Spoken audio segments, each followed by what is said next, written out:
And that's what climate change is about. It is literally, not figuratively, a clear and present danger. We are in the beginning of a mass extinction. The ability of CO2 to do the heavy work of creating a climate catastrophe is almost nil at this point. The price of oil has been artificially elevated to the point of insanity. That's not how you power a modern industrial system. The ultimate goal of this renewable energy, plan is to reach the exact same point that we're at now. You know who's tried that? Germany.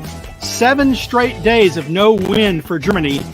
Their factories are shutting down. They really do act like weather didn't happen prior to 1910. Today is Friday. That's right, Greta, you pint-sized antagonist. It is Friday, and this is our own personal Friday protest, the Climate Realism Show, episode number 107, Earth Day and 54 years of predictive failures. I'm your host, Anthony Watts, Senior Fellow for Environment and Climate at the Heartland Institute. Joining me today are our usual panelists, Dr. H. Sterling Burnett, Director of the Arthur B. Robinson Center on Climate at Heartland, and Linnea Lukin, Robinson Center Research Fellow. Well, welcome, guys. Good to be on again. Yeah. Another Friday, more climate craziness. Yeah, indeed. Friday. It is indeed craziness. It seems like the craziness never ends. But, we're going to talk about that later. Mark Morano of Climate Depot will be joining us later. He's been following some of the crazy predictions surrounding Earth Day and climate in general for years, and he's going to provide his always interesting color commentary later. So on this episode, 107 of the Climate Realism Show, we're going to look at Earth Day 2024, how it's been holding up as, the poster holiday for the environmental left. Since it was first started in 1970, dozens of predictions have been announced each Earth Day, and covered by the media, and almost all of them, if not all of them, have failed.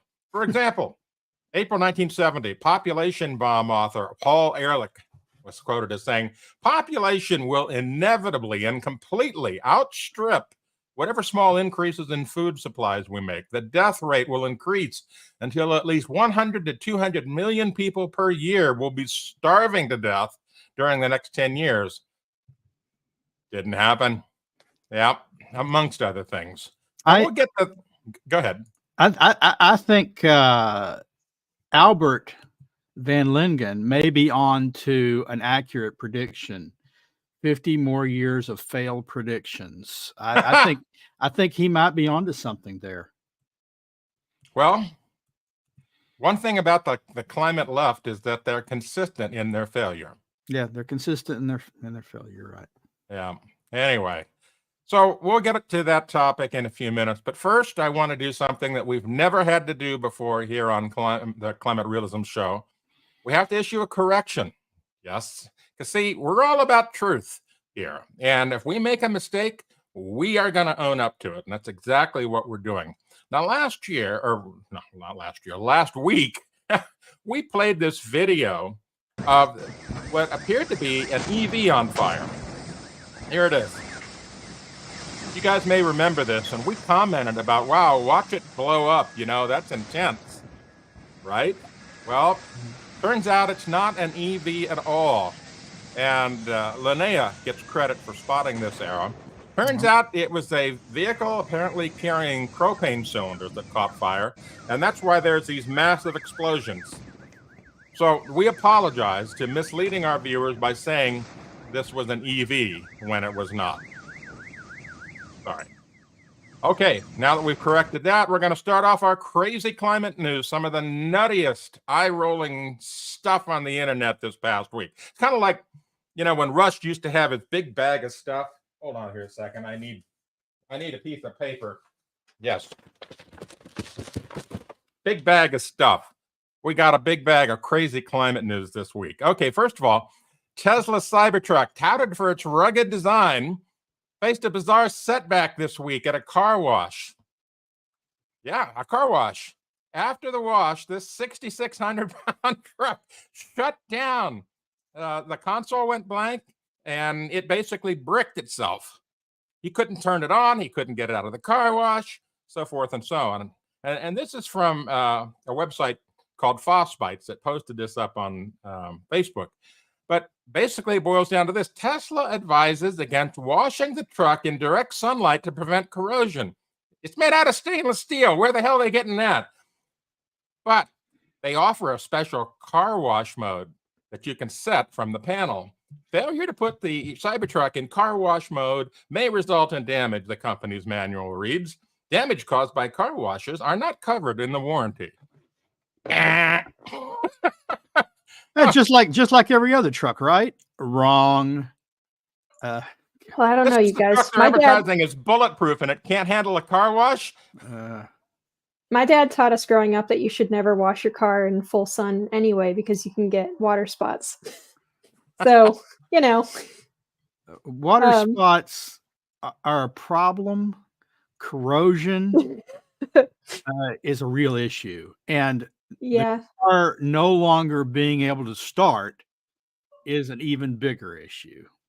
Yeah. Well, and like I said in our chat before, I'm sure that, you know, with all the computers and stuff that you put in these systems, and you have a bunch of big spinning obstacles flying in front of all the side cameras and front cameras and everything, especially when it comes to cars that have as much automation as a lot of the newer cars and Teslas have. I'm sure that there's just all sorts of fun. And that's why there has to be a car wash mode so that your car doesn't freak out. Even my car, which doesn't have very much tech in it, even though it doesn't brick itself if it panics in a car wash, it does beep at me a lot as if I'm in a collision when I'm in parking mode. So that's, yeah, I'm sure we're going to see more and more of this with not just the EVs, but also anything that has this much computer chip integrated tech in it. It's just going to be, it's just a nightmare that has to be coded out, I guess, if you insist on having this many computers in a vehicle, which scares me a little bit, frankly. But I have a my pickup truck is a green 1951 Chevy with a V8 and an automatic transmission from Summit Racing. It doesn't have one freaking computer in the whole it's probably thing. EMP proof too. And that's weird, Linnea. When I go to a car wash, when I wash it by hand, I turn off my car, so none of the alarms or impact notices ever pop up. And then when I take it someplace to get it washed, they may turn it on to put it on the rollers, but once it's on the rollers, they turn it off. It's not running when it comes out of the car wash. They put it in neutral. They let it roll out. And so I've never had any of those problems. You don't go through the quick pull through ones where you have to put it in neutral on the. Well, they put it in neutral. Yeah. Yeah. And then you have to turn off the parking alarms. Otherwise you're going to get screamed at by the car, at least with my car. Yeah. All right. So I want to see the next hurricane that hits the United States is inevitably going to hit one of these, and we'll see, the rest of the story then. Not just one of those, a dealership where they are sold and they all become bricks. Yeah, that'll be something. Expensive bricks, by the way. Really, really expensive bricks. Mm-hmm. Okay, so now we're on to El Nino, La Nina, or something or other. These clowns, it doesn't matter to them whether it's La Nina or El Nino. It's going to make the weather worse. It's going to make it hotter. They don't seem to understand that La Nina creates a cooling trend in Earth's atmosphere. But somehow we're going to see the hottest year on record once it flips to La Nina. Where do they get this stuff? Live science. Real quick, I'm gonna put up a super chat. This is from Forza Jersey, who I have seen in the comments before, but he's one of our newer regular viewers, I think. And he says, "It ain't Friday if I can watch you guys. Keep it up." And this is, I think, one of the first times we've had American currency in our super chat. So we appreciate all of our viewers, of course. And thank you guys so much. That's not Forza Jersey. That's Will Riker. Yeah.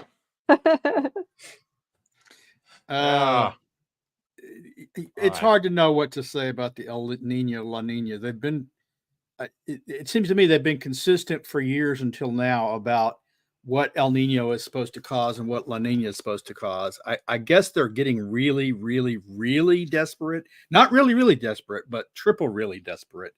That they now have to change. And so whether it's La Nina or El Nino, they're both causing hotter weather.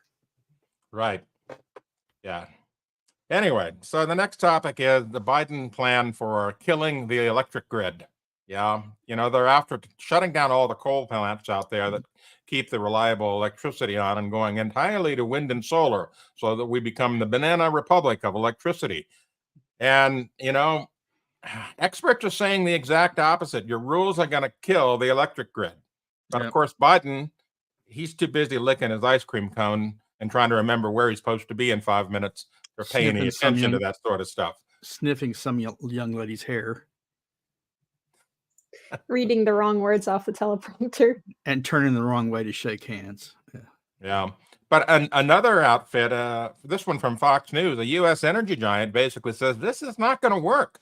They're basically saying, if you do this, you're going to be messing things up. But no, let's not listen to the engineers or the people that actually make the electricity. Let's listen to the politicians and the green people who are, they feel it. That's the most important thing. They feel it instead of engineer it. We really think it can work. Yeah, we really believe it. Right. It's like unicorns and other things like that. I would say this. So they say, oh, no, we're not shutting down coal. All they have to do is install carbon capture. Do you know how much, you know how long it takes to get a carbon capture pipeline approved? Well, so far they're failing to get them approved almost everywhere because of local objections. Do you know how much it costs to add that to the system? Millions, if not billions of dollars. Do you know that we don't have enough storage capacity for all the carbon produced in the U.S. to permanently store it? I mean, we can put it in reservoirs and where it leaks out. But for permanent, never leaking storage, not just for oil recovery, they don't exist. Those reservoirs for that amount of CO2 don't exist. So this is, contrary to what Biden says, what his administration claims, the way to shut down coal. And of course, I'm unconvinced that it'll ever come to pass. This will be tied up in court. It was rushed out. They've had 2 or 3 different rules on power plants since Obama. They've all been tossed out by courts, saying if Congress wants to get into this, it's way expensive. If Congress wants to do this, the EPA can't do it on its own because they're trying to regulate the wrong way. This will probably go the same way. But the question is, why now? And they are rushing out. It's not just the EPA. I wish it were just the EPA. It's the DOE. It's Fish and Wildlife. It's Department of Interior. They are rushing out as many rules as they can in the middle of the night, so nobody is. It's impossible to track them all. Why? Well, we're running up to the 180-day deadline before the next president is sworn into office, and any regulations that come in, any new regulations that come in within 180 days, can be overturned by the marking of a pen. The president just comes in and says, no, we're putting those on hold while we examine them, and then subsequently can be thrown out. So they've got to get these in before the 180-day deadline. So they're just rushing crap out, and crap is what it is. My suspicion is much of it will fail to pass the muster in courts. Congress is repeatedly passing resolutions blocking these rules, only to have the president veto the resolutions, which tells you why we need a really new Congress, because when even some Democrats will joining in to overturn a Biden rule, there's something seriously wrong with it. Yeah, well, it's a mess indeed. What are you going to do? These people, they feel that this is better. All right. So we talked about EVs and car washes earlier on. Here's something else that took a bath. Ford took a bath, $132,000 each for every of the 10,000 vehicles it sold. Their their non-useful electric trucks. And this is reported on CNN, so it must be true, right? Right? $1.3 billion loss on electric vehicles last year. Nobody wants them. And they were subsidized, and they were being sold at a loss from the get-go. Yeah. I want to say, I think the Texas Public Policy Foundation should get some credit for this. Last year, they were claiming losses of about $60,000 per truck. And the TPPF said, no, you're not counting all the different things that you're losing money on here. And they totaled it all up, and they said it's over 100,000 vehicles. It looks like Ford is now saying, you're right. We're really losing that much money per vehicle. So basically, the vehicles are losing more, probably by 80,000 per vehicle than they're actually being sold for. That's crazy. Yeah, well, that's why it's on Crazy Climate News. Speaking of crazy, is there nothing that can survive climate change activism? Yes. The American Greatness points out that a climate extremist group is vowing to shut down congressional baseball in June. Why? I don't know. Yeah, I didn't even bother to read the article. It's too stupid to read. I made this point yesterday on In the Tank, which is another good show, everybody, if you want to go watch that on Thursdays at noon. But nothing says grassroots like announcing your protest, 2 months in advance or whatever for, some big, I don't know. They're just, it's a little bit sad. I wonder if they're not announcing it ahead of time for like safety reasons. So, because as I believe Jim pointed out when this news first broke, Congress has had rather bad luck with people surprising them at baseball games in recent years. So yeah, you got that right. Yeah, Steve Scalise could tell you something about that. So yeah, they'll have Secret Service on hand for these protesters. The funny thing is, not funny. Look, this is baseball, folks. If you start messing with baseball, I start taking things seriously. I say what you do is you bring in the National Guard, hand them batons and dogs. You got to keep these people away from the baseball game. Yeah. That's, cars. I could hardly care. Houses, but baseball? No, you can't disrupt baseball. What I think will probably happen is one of these idiot climate protesters will show up, in disguise, like wear a uniform or something, making themselves look like a bat boy or a bat girl or something, and then glue themselves to home plate. What they don't realize is you can lift up home plate and move it. They can replace it with another home plate. I'm looking forward to that one. I think some of them are so stupid they'll confuse it with basketball or football and show up with the wrong ball. Yeah.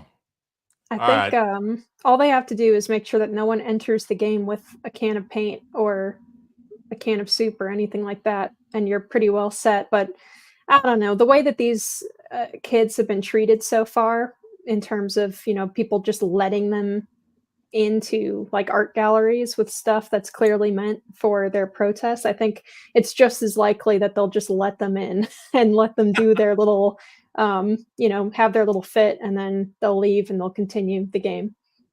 Yeah. Right. Like I said, truncheons, dogs, and fire hoses. That's what we need. 1968, Chicago. That's been tried. And it worked. Yes, it did. And it worked. It worked at UT this past week. They don't have Columbia at UT. Right. All right. More crazy climate news. Left-wing study. LGBT couples are at greater risk of global warming. Yeah. Jeez. What? I got no comment.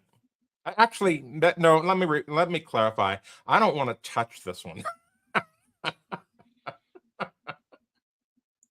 Okay, I'll explain what their reasoning is here. It's very stupid, just like the one that we talked about last week with minorities being most affected by climate change.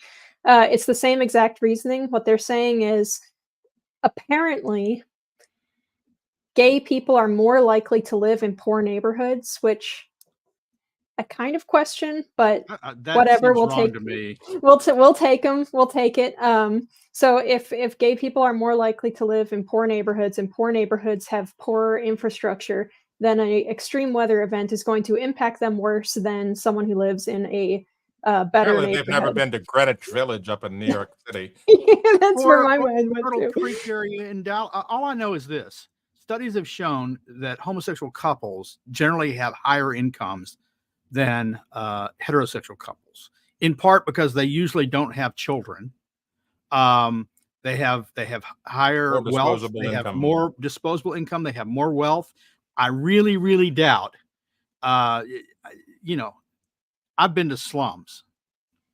If there's a lot of gay people there, they're not out. But yeah, anyway, so what they're saying is weather hurts areas with worse infrastructure worse, which is duh. You don't need climate change for that to be the case. And that's pretty much the entire argument. So they're just looking.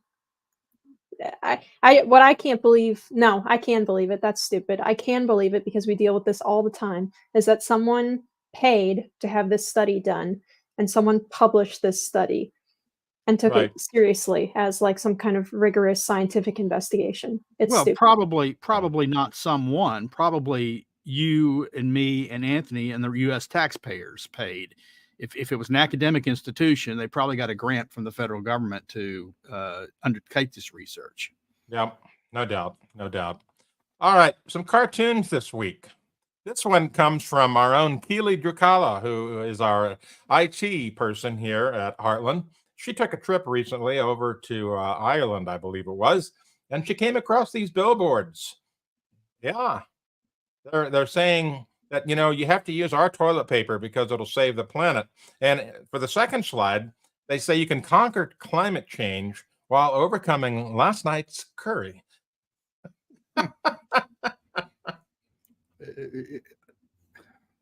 I mean, Well, what? I honestly don't know. Well, I mean, it's in Ireland, so of course I don't know anything about their toilet paper over there. But is it carbon? Is it carbon capture toilet paper? Is it methane filtering? I don't get it. Yeah, I don't get it either, but I'm going to label this the poop de grace. All right. Our last cartoon. This one here is from our friend Josh at Cartoons by Josh. And Jim, if we can make this full screen so people can read some of the stuff on it, I'd appreciate it. Yeah, not a single environmental prediction of the last 54 years has come true. And he's got a list of them there. You know, there are all these different pronunciations. Fish will suffocate. Civilization will end in 15 to 30 years. Childbearing will be a crime. Life expectancy will be 42 years by 1980. You know, in a decade, urban dwellers will have to wear gas masks to survive air pollution, which will block out half the sunlight. Oh my goodness! I mean, the kind of pronouncements that they made back then about doom just around the corner have all been proven false, and they keep doing it today. That's the thing. It's the same shit, different decade that they keep doing, right? Well, as far as I know, the first time they predicted we were going to run out of oil was in the 1870s, just after they discovered oil on the surface of the earth. The U.S. Navy said we were going to run out of oil in the 1950s. Said we only had a couple of decades left of oil, and we've used more oil since then than they knew existed. Of course, in the 1970s, look, you don't have to rehearse it. It was front page. It was everywhere. They were predicting the next ice age coming. And of course, the answer then was big government, just like whatever the problem is, the answer is always the same: big government. It's one, you know, Hansen said, according to Hansen, New York should already be underwater. Central Park, the West Side Highway in New York. He claimed that. Yeah, he claimed that, and then when the time was up for his claim, he went and changed it to say, "Well, I really meant, you know, 30 or 40 years, not 20 years, right? Yeah. And we documented that on What's Up With That. Once these folks can't even own up to their failures. Once they get to the point where it's impossible for it to happen, they just double down and move the goalpost out. They're like a death cult. They're like a UFO cult where they set the date and then they say they got the math wrong. It's really another date in the future.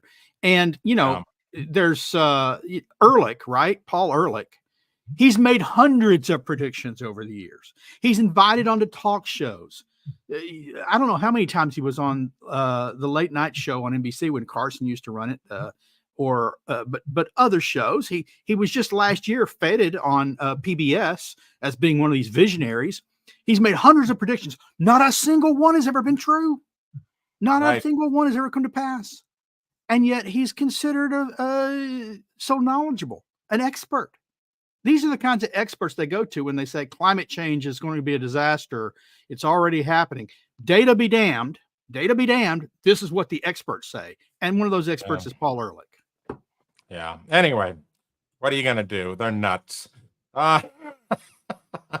So I want to bring on our guest now, Mark Moreno of Climate Depot, or maybe properly, we should call it more properly, Climate Despot.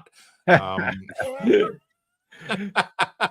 Mark. I got my fancy earth behind me here. I guess I'm kind of blocking it. I should have got one off center, but how you doing? Yes. Good to see you, Anthony. Well, one could say that your opinion is so large that you blot out the earth. There you go. By the way, on the tipping points you guys were just talking about, in my book, Green Fraud, I traced the earliest. I don't know if you guys talked about it, but 1864, Abraham Lincoln was president. And it was an academic named George Marsh Perkins who predicted that he warned of climatic excess unless mankind changed their evil ways. That's the earliest climate tipping point I could find, 1864. So he's the earliest known climate alarmist. Yeah. Did he indicate what climate excess would, how that cashed out, what it meant to be climate excess? All right. Well, his name was George Perkins Marsh. He was said to be the father of American ecology. Here's the exact quote from his book, Man and Nature. "The earth is fast becoming unfit, an unfit home for its noblest inhabitant. And another era of equal human crime and human improvidence would reduce it to such a condition of impoverished productiveness." And he goes on, "of shattered surface, of climatic excess, as to threaten deprivation, barbarism, and perhaps even the extinction of the species." So he's warning that we've destroyed the earth so much, causing climatic excess. We're going to destroy the population. We're going to be barbarians, and we're going to make our species go extinct. I think Paul Erlich recycled all of that 100 years later. Now, to be fair, I was just wondering if maybe he's not an early ancestor of Erlich. Maybe we should look that up on ancestry.com. Yeah. To be fair, he could still be alive. I mean, Erlich is now making it to 100, and he warned of everyone having an early death. There is some irony in that he's a very old, healthy man right now in his mid-90s. Yeah, and Erlich is the worst of the worst because it's clear none of the stuff he ever published has come true, and yet he's still doubling down on it. He is just, man, to put it succinctly, this guy sucks. Now, to be fair, yeah, the guy, this Marsh, it was a Marsh. I think you said Marsh. Yes, the guy that made these early predictions. Since then, we've only added 7 billion people to the planet. We've reduced poverty by 90%. Hunger has gone down by 80 or 90%. So he was almost just spot on. So you're saying the earth isn't unfit for human habitation. It's like he warned. You're saying we're saying and now you call him the earliest, but of course we all know that there was a guy named Malthus a couple of centuries earlier who predicted that we would outstrip our ability to produce food very early on. I think this guy was just a Malthus follower. But did Malthus ever mention the climate specifically? As far he didn't mention the climate. He just mentioned that specific mention of the climate for 1864. There might be others. If you go back, maybe in Socrates' time, I don't know. Maybe people were warning of climate change. I'm not a good scholar of that era, but that's why I used him as the earliest climate tipping point. But you're right. Malthus would precede him by 150 years probably. Yeah. And he was warning of Well, so technically, he's not a Malthus follower. He's a Malthusiast. Yeah. Can we take it back to like the Aztecs when they're sacrificing Oh, people yeah, to make well, sure that the weather is good? Yeah, that was early climate. That was early climate policy, which really hasn't progressed much. They're basically No, it hasn't. sacrificing the developing world now, and your freedom of movement in order to improve the weather. So. Both the policy hasn't improved much and the predictions haven't improved much. That's As I recall, the Mayas and the Aztecs believed in about 2000 we were supposed to go away. So Yeah, doom and But gloom even and still, we still don't have big a good- business and still fake. Well, we don't have a good quote from an Aztec warning of climate tipping points. So that's why I stopped at 1864. I There mean, you we need go. to find some good scholarly writings of some of these people who beheaded people to stop droughts. I'd love to know if they actually said this will. We need some good quotes. Yeah. Well, back in the Aztec time, they used to throw people into wells, like at Chichen Itza, and rip their heart out and hold it up to the sun god to wish for good crops and all that kind of stuff. And that stuff didn't work either. well, the sun kept rising. Well, this is serious.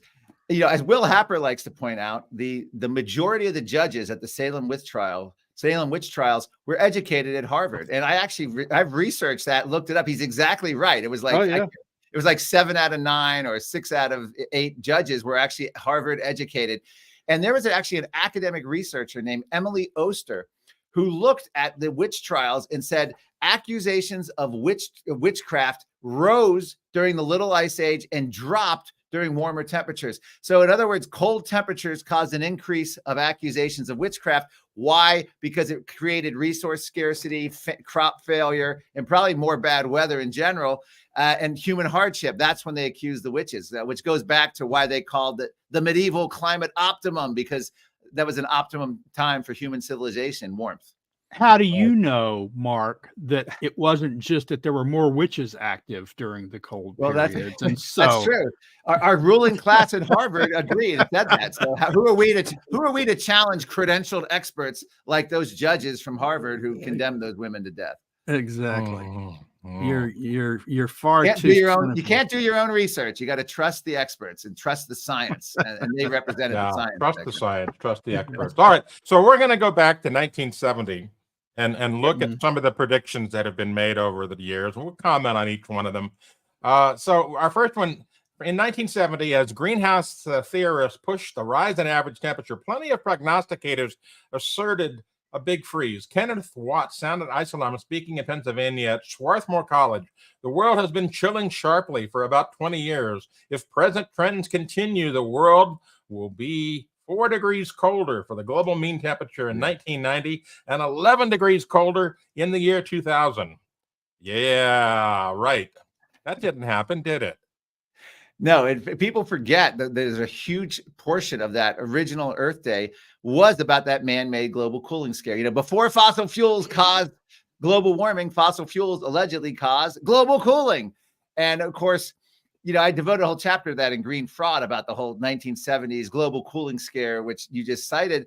And they literally wanted a sort of a primitive version of the UN climate treaties and Green New Deal. They wanted sovereignty limiting treaties. They wanted geoengineering. They wanted wealth redistribution. They wanted all sorts of restrictions. And they used tipping points. They said, if we don't act fast enough, the earth is going to become too cold.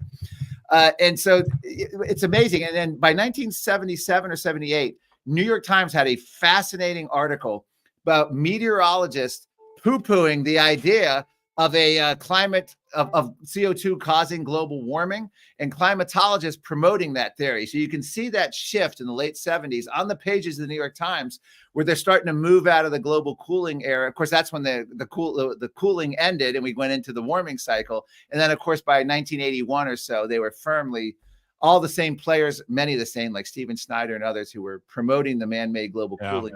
We're all promoting the warming by the early 80s. And it was oddly enough called the greenhouse effect. They didn't actually call it global warming at the time or even climate change. It was just called the greenhouse effect could cause us problems in the future. And that's when Al Gore had original hearings on it. And back in 84, I believe. Yeah. Ironically, Mark, while you're talking about global cooling and freezing, your video has frozen from your source. I don't know if you accidentally. There you go. There we go. Well, you're back now. Okay, See, I think my computer went to sleep. Is what happened. I think the StreamYard doesn't keep it awake because it's not It an was- app; it's a window. was- So that's the problem. I'm not sure that's a good comment from your computer on I your bored the hell out of my exposition. computer. I Um, bored it. You know, you mentioned it at the very end. So Snyder and Obama's science guy co-wrote a book talking about the coming ice age in the Yes. 70s. I forget what Obama's science guy was. John Holdren is John Holdren, right? Holdren, So yeah. Holdren and Snyder co-authored a book talking about the coming ice age. And when later asked about that, Snyder said, "Well, look, the models said then the ice age was coming. The models say now it's heating." Well, that tells you something about trusting the models, right? Yeah, and trusting the science. Yeah, yeah. You know, if you go back, it was John Holdren in I can't remember, it's 1975 or 6. He actually wrote a remarkable op-ed or article for some big publication where he actually said the problem with America was too much energy, excess energy, and it was creating an earth overshoot problem where we were sucking up all the resources of the earth through use of fossil fuels. And he gave the example, John Holdren, who would later become Obama's science czar, of the average guy who gets in his gas guzzler car in 1975, drives to the grocery store, buys a 6-pack of beer, and drives back home. That horrified him. He saw that as wasteful. And so if you look at it today, this intentional collapse and rationing of our energy, our food supply through going after high yield agriculture, nitrogen, going after meat with methane, and our freedom of movement going after gas powered cars and airline restrictions, trying to get rid of cheap airlines, and CNN calling for carbon passports. They're really trying to make that vision of these, you could call them the climate alarmism founders, people like John Holdren and Paul Erlich and from the 1970s, be a reality today. They want us to live in wartime rationing. And that's really what they're describing. They don't like the idea that someone could just hop in the car, go to the grocery store, buy a 6-pack of beer and drive home. They want that much rationing. freedom for one person, right? Yes, that's how they look at it. And that's why, throughout the history of civilization, the ruling class has always tried to think of reasons why the rest of us can't be free. Right now, it's climate. As Joe Biden talks of a climate emergency. A couple years ago, it was COVID. 20 years before that, it was 9/11. We're still living under the 9/11 emergency decree, which gave us a surveillance state. Yeah. COVID gave us a biosecurity state. COVID emergency, and now climate emergency will probably give us a full Marxist state. So they're looking to complete the trifecta with this another abuse of emergency powers. I remember from some years ago, but I can't remember where I saw it, but I know I saw it, and I know it's true, that when the railroads started to, cover America, somebody prominent stood up and spoke about the fact that basically this is going to allow the riffraff to travel everywhere. We can't have this, right? And Yeah, now, the railroads. I think, Mark, you're being unfair to Marxist. Because if you read Marx, he would never have bought into this climate nonsense. For Marx, there were two things in the world: people and resources. And if you weren't a people, you were a resource for people's use. Now, we all know how you got there, right? It was supposed to be for everybody. But he wouldn't have said, "Oh, we must restrain our development. We must stop the poor from becoming wealthy." He wouldn't have bought into that. Yeah, I mean, it's a very good question. Now, Marx and Engels apparently at the time were using weather and other sort of weather. As a researcher, Brian Sussman had done a whole research on that. They weren't actually necessarily averse to using the weather and I think the cooling at the time to make economic arguments and to justify some of their economic policies. I don't know. That's a little esoteric. I don't know exactly where his position would be. I would say Marx would be for, everything that's happening today in the climate movement, simply because if you look back at the Russian Revolution, 1917, 1918, it was Vladimir Lenin who actually came up with the slogan, "The worse, the better." In other words, the more chaos you can impose on a society, the easier it is to create chaos and get your way and impose your brand of authoritarianism. And that's what they did in Tsarist Russia to overturn the Tsar and impose the Soviet Union in 1918. And I think that's ultimately what they're trying to do here. Everything they're doing is creating chaos. The energy rationing, the transportation rationing, the food rationing that's coming. John Kerry's now said the U.S. farming has to fall under net zero. So we're going to get the same, our farmers will get the same treatment that the European farmers are getting, the ones who are currently spraying manure on the EU headquarters. Good and for the them. EU, facing an election in June, just voted to temporarily halt the Green New Deal and the farming restrictions. So that's a big win in Europe for that. Right, but they'll be back. They'll keep pushing it. They'll find a way to get it in there, manure or not. They play the long game, the climate, and they have all the power and the ruling Hey, class. get rid of this guy. Get rid of this guy. Kite Man music saying Happy Earth Day to you. Get him out of here. Happy Earth. All right.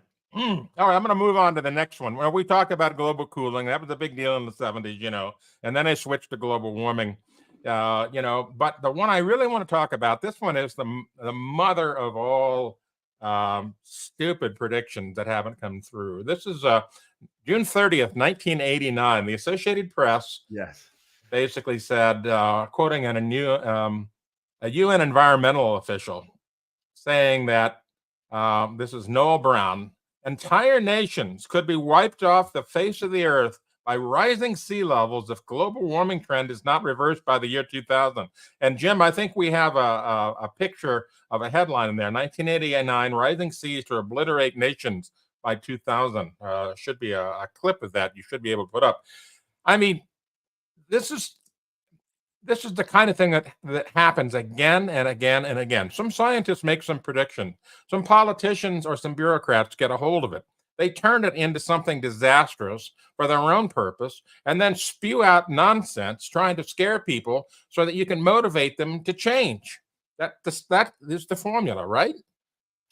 That's been their formula. Absolutely. And that 10 years, of course, expired in 1999 or by 2000. And they just move on and they keep making predictions. We had it was James Hansen, NASA, when Obama was elected 2008, he said, we have 4 years in which to save the climate. In other words, to put pressure on Obama. The most famous, of course, was King Charles, who said we had a 100-month climate tipping point. And he actually on video counted it down, 89 months. We have 72 months. When he got down to 0, he just said, oh, the hell with it. And he gave up the new date of 2047, which is what his new climate tipping point is. So just like a doomsday preacher, they come up with the end is near. The end is on this date. The date passes. They cross it out, put a new date, and they go on their business. No one mentioned. Now, here's the key thing, Anthony. This is a story by Seth Borenstein, Associated Press. You may have seen it. UN climate chief just 2 weeks ago declared humans have 2 years to save the world. But this is something that never happened before. Michael Oppenheimer, UN lead author, scientist, Princeton University, also environmental activist, funded by Barbara Streisand, by the way, to the tune of hundreds of thousands of dollars. He's big Hollywood funded, not big oil funded. He actually pushed back against, he's a climate alarmist scientist, but he pushed back and he said the UN claim is, quote, meaningless rhetoric and counterproductive, unquote. And Seth Borenstein included that in the article. I submit that as evidence that finally in 2024, even the Associated Press, Seth Borenstein and Michael Oppenheimer realize the stupidity and the vapidity, I guess that's the right word, of these stupid tipping points. Well, good for them, finally. I would have never thought that from Seth Borenstein. I mean, the guy he included that in the article. I think Linnea may have something to say about that because it has to do with the psychology. I think that they're recognizing that their doomism, right, is turning people off, and so they're giving up, and they want to keep them involved. Yeah, and I've talked about this quite a bit. We have been seeing at Climate Realism, while we track a lot of climate news, every single day we post something refuting some article out there. And in the last, I want to say like 2 or 3 years, maybe, there's been a gradual increase in the number of articles that come out from places like the Associated Press or even like Huffington Post or something that will say something along the lines of, our alarmist or like the catastrophe narrative is backfiring on us. It's starting to make it, saying that we have X number of years left before the world ends if we don't totally overhaul capitalism is not working out for us anymore. It's actually making people totally shut down because young people especially are saying, well, you've been saying this my entire life. We've passed these thresholds that you've said, we only have X number of years left and we keep passing it. So I guess it's too late. Why would I do anything about it now? we're doomed. And but the Evidently- problem is that these kids are saying they believe that we are actually doomed. And so that's becoming something of a mental health crisis in young people, which is yet another serious social issue. Evidently, the UN head didn't get that message. No, of course not. No, but he's says getting whatever he wants. They're getting it now, which is interesting. And I even, here's the exact quote, by the way, from Michael Oppenheimer, UN lead scientist against the UN spokesman. 2 years to save the world is meaningless rhetoric at best. It's likely to be ignored. At worst, it will be counterproductive, said Michael Oppenheimer. And that's what Seth Borenstein wrote. So I think what Linnea said is exactly what's happening. They realize that they're, because the greatest change in the climate debate and communicating to the public, and I'm sure you all know, you guys do interviews, you talk to public. It's so easy now to even get a center crowd, not politically involved, by saying, and then 10 years ago, 5 years ago, they'd always say, well, NASA says this, and the National Association, the Meteorological Society says that. Could all these scientists be wrong? And now when people do this, I was at debating Benji Backer at whatever that was in South Dakota, the Freedom Fest. And it worked with the audience because I said, oh, so he's appealing to consensus again. And this was like 2021. Like, that's like saying, well, you have to wear a mask, or you have to support vaccine mandates and lockdowns because Anthony Fauci says it and the Centers for Disease Control says it, and you can't dispute anything they say, or the World Health. And the audience immediately started understanding that. And that's what's happening across the board. The appeal to authority, because people see how corrupt and captured these big organizations are, like NASA, like this, public health in the United Nations. It works now. And that's why we have RFK Jr. shockingly say he's not going to talk about climate anymore, because climate change has been hijacked for totalitarian control by the World Health Organization, the World Economic Forum, and the UN. He's now being attacked by his entire world of environmental colleagues, people that gave him a start. They say that he's dead to them because he now says he's given up on climate change because it's a totalitarian attack. That works with liberal audiences and center audiences, and we never had those tools a couple years ago pre-COVID. You asked the question. Show what happens when people speak up on the other side. When they finally have had enough, they're basically excommunicated. You're dead to me. Yeah. Get out of here. There's no reasoning on the side of climate change alarmism where they can accept backing down a little bit. They just have to. It's either white or black. There's no gray whatsoever. Pretty soon, Oppenheimer will be canceled for his statement. And I would answer your question. You asked, can all these experts be wrong? And the answer to that question, of course, is yes. Yes, they can. There's some good research that came out. Excuse me. That comes out of the Wharton School from Scott Armstrong and Keston Green that shows expert opinion is often wrong. That forecasting is a science, and there are rules that if you follow these rules, your forecast is more likely to be right. And one of the rules is testing against data, but expert opinion is often wrong. It's about a coin flip. Yeah. Speaking of expert opinion, our resident expert, Greta Thunberg, a few years ago, put this tweet up saying a top climate scientist is warning that climate change will wipe out all of humanity unless we stop using fossil fuels over the next 5 years. Well, let's see. 6 years on now? We're still here. And guess what? Rather than admitting she made a mistake, she just deleted it. How dare you? It just goes to show I don't really have a word to describe the fakiness of these folks. I mean, they're just, it's unbelievable. But you know what? We've got all this documented. Now, I want to bring up my website, What's Up With That.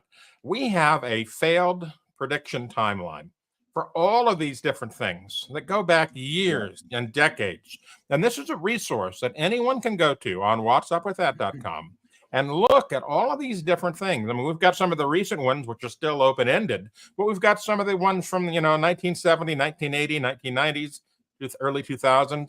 We've got them all where we have documented, here was the prediction, here's who said it, here's when it was said, and here's the outcome, and we're going to continue to do this because this stuff needs to be documented. And for those of you that want to speak up, and I urge you to speak up, write letters to the editor and complain about some of these idiotic climate stories that run from AP, and use this as a citation. Well, the Associated Press said back in so-and-so that, the Earth was going to roast or whatever, or the UN guys said it was the oceans are boiling, whatever.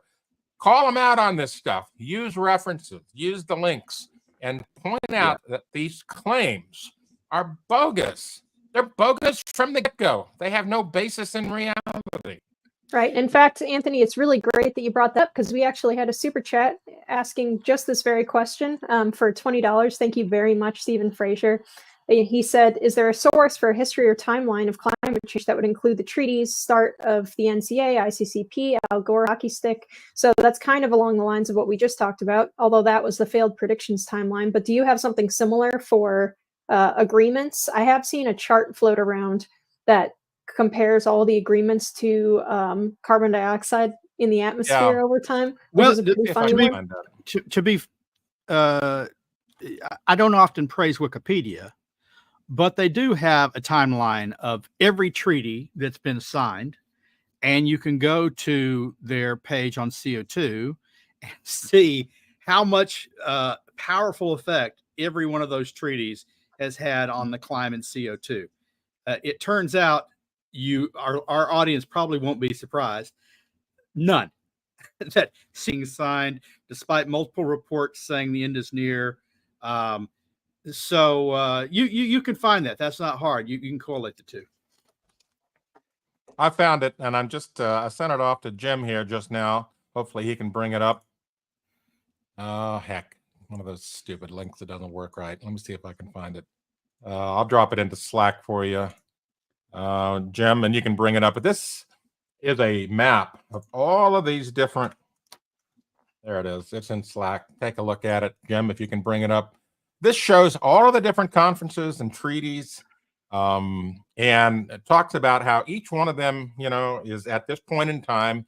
And you can see that CO2 has continued to go up. It doesn't matter what treaties you make. It doesn't matter what agreements you've made. It doesn't matter what pledges you've come up with. It doesn't matter what future projections that you've decided are going to save the planet or whatever. None of that stuff matters. It keeps going up.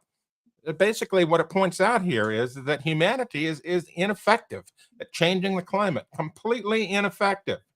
Well, what it shows is, in part, humanity is ineffective in, or especially politicians are ineffective in changing people's behavior. Look, I wrote about it in Climate Change Weekly this week. Scotland took the lead after Paris. Oh, we're going to move forward. We set the strictest. They've missed 12, even before Paris, they were doing this. 12 of their 15 goalposts, their deadlines. They're behind on their reports. They're behind in their emissions reduction. And so what have they done? Well, they finally admitted defeat and say, we're getting rid of all our interim goals. We're leaving the very final goal, the one that's farthest out, to reach net zero. But everything in between here and then, our standards, we're getting rid of it. Because this is from your website, Anthony? Climate Change Weekly reported on it this week. Yeah. Oh, this is a great chart. I love this chart. I don't think I've ever seen not that. Not that. Oh, I'm talking about this chart. It's really good. I've never seen it before. And so they've decided to do that, and they've admitted and why? Well, they said, when we closed the last coal plant in 2016, that was the last of the low-hanging fruit. And we decided that you really, really needed to make massive personal changes in the way people live, that they would have to really change their behavior. And yet the government's been unwilling to impose those changes, and people have been unwilling on their own to change their behavior. So the government's given up. Yeah. So, but this graph basically shows the complete ineffectiveness of humanity in dealing with carbon dioxide in the atmosphere. Totally, completely, 100% ineffective. Let me make one point on that. I think it's actually, you could actually go a step further and say that the entire carbon tax, cap and trade, green agendas, mandates, and banning of fossil fuel in the West has actually increased CO2 levels beyond what they would have been had there ever been a climate scare. And here's what I mean by that. In the United States, if every time we shut down, like in Alaska, we're shutting down a copper mine, more restrictions on oil and gas, all it means is we're going to be relying and sending all that energy production to places like the Middle East, Venezuela, and this is where, and of course, our reliance on China. It takes 500,000 pounds of material to make one EV battery. By outsourcing all of our energy, and Europe is guilty of this, they were going to pour concrete into the fracking wells in the UK. Boris Johnson has a great virtue signal to end fracking.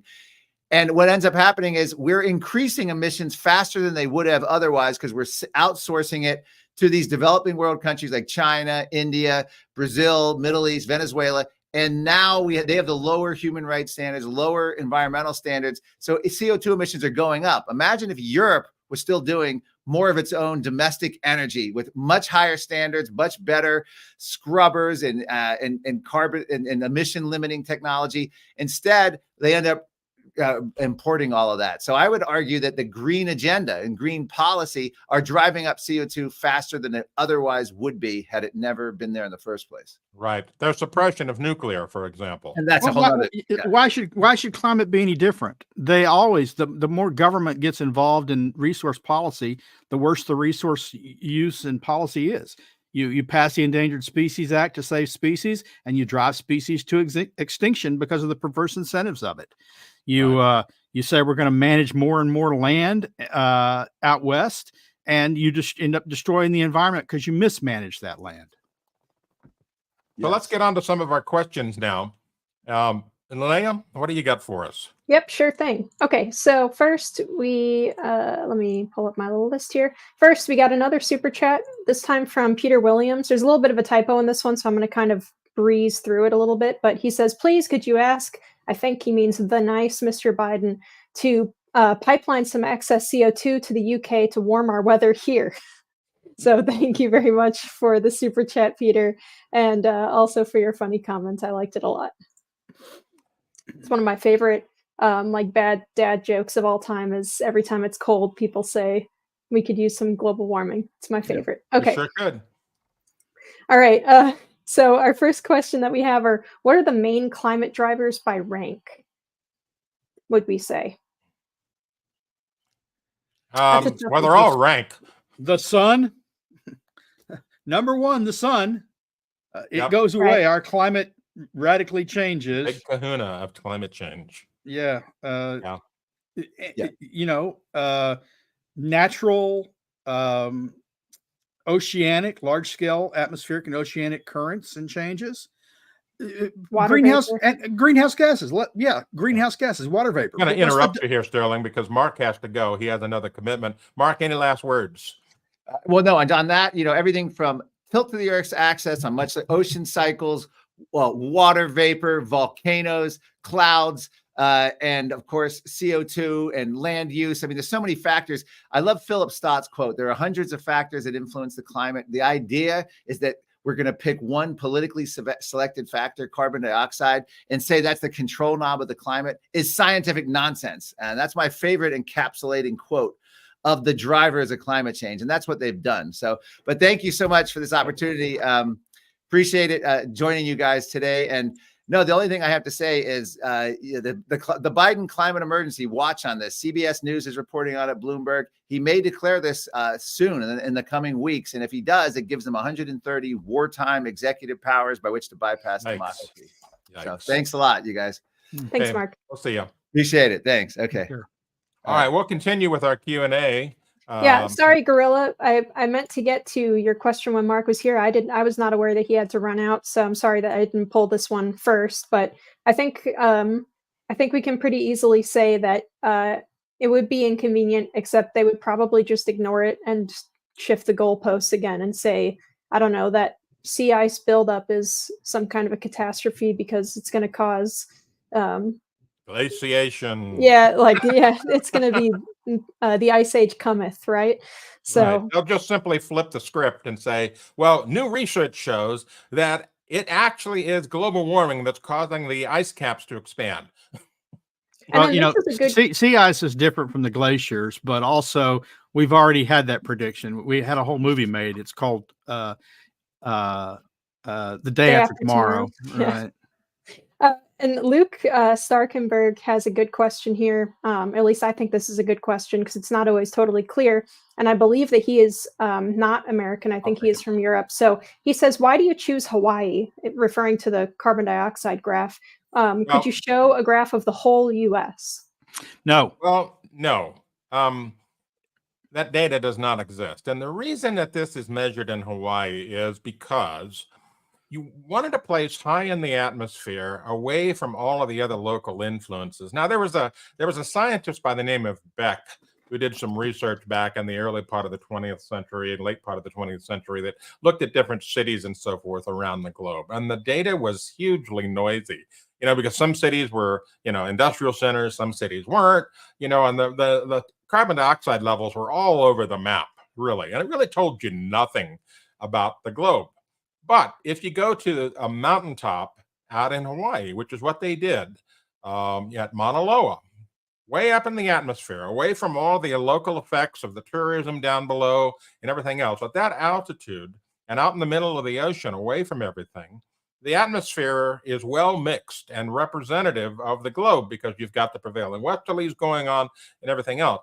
And so they tend to want to measure carbon dioxide levels there because they believe that provides the best global reference and is the least polluted by local effects. Right. And this is something that a lot of people don't know because it's not super intuitive because you can't see it. But, the atmosphere is not super well mixed overall. You can look at charts that show rough carbon dioxide distribution from modeling and from certain satellite records and stuff. And it'll show you that it's very unevenly distributed across the atmosphere. It tends to clump in certain areas. So some parts of the globe will have a higher CO2 concentration than others. Of course, if you have an area that's very nearby a major emitter of some kind, then you're going to have a higher concentration there. But yeah, so that's a good question, I think, because it's similar to, ozone. You can have high ozone in Los Angeles. It doesn't mean that the ozone hole doesn't exist or that the layer upper atmosphere is not thinning. Right. Generally, everyone uses the Mauna Loa CO2. Yep. So when you read an article that says CO2 is XYZ, it's 420 parts per million or whatever it is right now, it'll reference back to this particular measurement station because it's just considered the most accurate, the best example that we have. Right. And I also want to point out there's another argument related to Mauna Loa and Hawaii that why are we measuring CO2 on the side of a volcano? Because the volcano emits carbon dioxide. And it's a good point if you don't know what's actually going on there. And I looked into this myself, and I have a good friend, Forrest Mims III, who has written a book about measurements on Mauna Loa. And this guy he's a fantastic citizen scientist. And so he looks at everything with a skeptical eye, and he's written this book about it. But bottom line is this. They do not take atmospheric measurements on days when there are wind shifts, which might blow some carbon dioxide from some of the volcanic vents over towards the laboratory. They only take the measurements when the prevailing westerlies are going and they're getting good clean air from the ocean to the west. And so there is no bias associated with this, And like I said, Mims has written a book about this. You can read it for yourself. He talked about the Mauna Loa Observatory, 50 Years of Science, I believe is the title. You can find it on Amazon. Yep. Okay, here's a question from one of our own. He says, I've heard some suggest that we might be heading into a cooling period. Is that true? Is there any reason to think that general cooling may be in our future? Well, we've gone through cooling cycles and warming cycles in the past. I mean, it's not out of the question. But I will point out that because of urbanization and the UHI effect, and because we've got so many thermometers now that are biased by the effects of these things, concrete, asphalt buildings, so forth and so on, drops in temperature are not as common as they used to be, mainly because of the bias. And so we might go into a cooling period, but it may not last. It's hard to say. I mean, I'm not going to be like these people from 1970 and say we're into a cooling period and ice age is coming. Nah, we're not going to do that. doesn't mean we may not do that. Doesn't mean it's not going to happen, right? Because Right. anyone who follows the history of the earth knows that ice ages do come and happen. And actually, if you look at the history of glacial periods and interglacial periods, we're overdue. Some have suggested, oh, well, our CO2 is preventing the next ice age. I doubt that that's the case, but if it is, that's a blessing, because we are overdue. We're about 12,000 to 18,000 years into an interglacial, and past interglacials have not typically lasted that long. Right. Okay, next question. Okay. I think there's a little bit of a typo here with this question, but it's roughly, is the magnetic field weakening? And if it is that weakening and the sun affecting the climate? Well, short answer is we have a theory about this.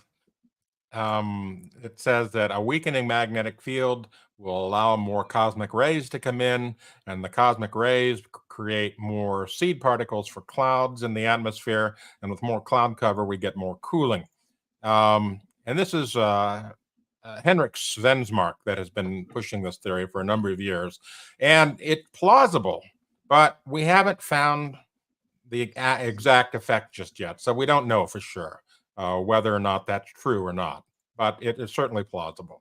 What we do know is if the magnetic field were to fail, we would become Mars, right? That's the theory of why Mars is what Mars is the Right. magnetic field failed, and so suddenly it was bombarded by unshielded by the cosmic rays, and Yeah, solar wind would just blow the atmosphere right into deep space. exactly. So I'm rooting for the magnetic field. You go magnetic Yeah. field. Keep going, magnetic field, please. Okay. Here's this one. I believe there's a similar location near Australia. How does that measurement differ from Hawaii? I'm not aware of a CO2 measuring station in Australia. Almost every source that I've ever seen measuring CO2 always refers to the Hawaii location, but it's possible that someone had a good spot somewhere else. I'm just not aware of it. Yeah, I do know that in Canberra, they measure the amount of hot air that's generated there, and it's huge. The Australians will get that joke.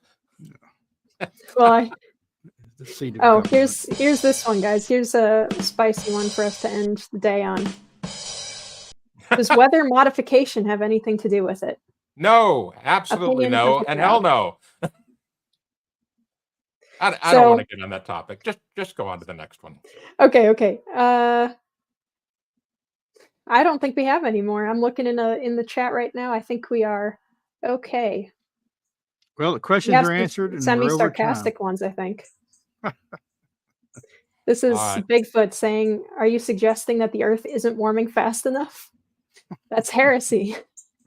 So, How dare me? yeah, how dare you, Sterling? Yeah. Anyhow, so that's our show for today. And I want to thank everybody for joining us. I want to thank Mark Moreno for coming on, even though he had to leave early. I want to thank Linnea and Sterling for their thoughtful commentary. And of course, our viewers for your questions and your donations, particularly your donations, because as you know, we don't get a dime from big oil, not 1 penny, zero, not a nothing, zilch. We really need that extra $25 so that we can stay on the air. Anyway, just making fun of that. Thank you. I want to remind you to visit our websites, climaterealism.com, climateataglance.com, energyattaglance.com, and of course, my own website, whatsupwiththat.com, the largest climate-related website in the world. Thanks for joining us. Wish you all a great Friday and a fantastic weekend. Bye-bye.